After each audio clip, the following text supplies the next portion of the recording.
Bismillahirrahmanirrahim. Assalamualaikum warahmatullahi wabarakatuh. Hello, good morning.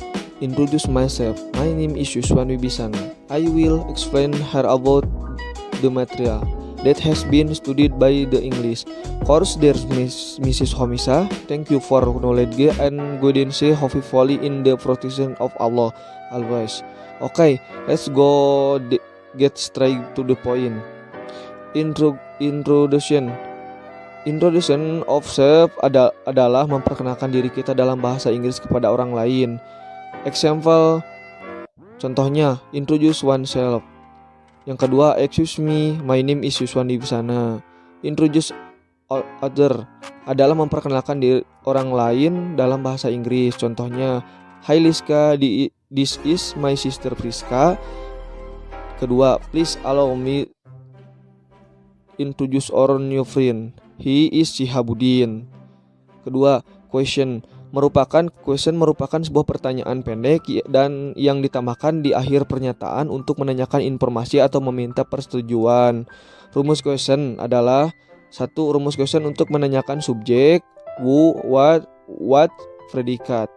Rumus yang kedua, rumus question untuk menanyakan objek, who, what, auxiliary dan domi, do, dois, did, subjek dan bar infinity.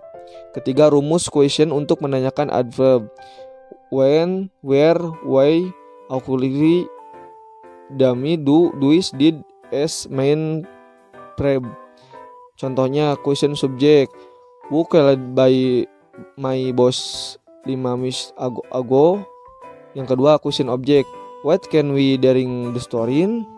Yang ketiga, question adverb, when should will carry out the plan.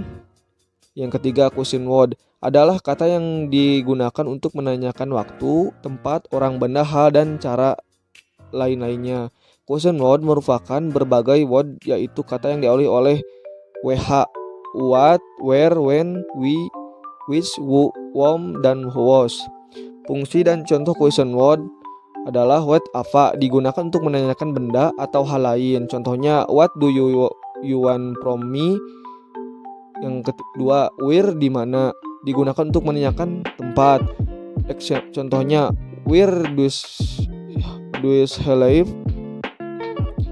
Yang ketiga, when, kapan, digunakan untuk menanyakan waktu. Why adalah mengapa, digunakan untuk menanyakan alasan. Yang kelima, which, yang mana, digunakan untuk menanyakan person atau things.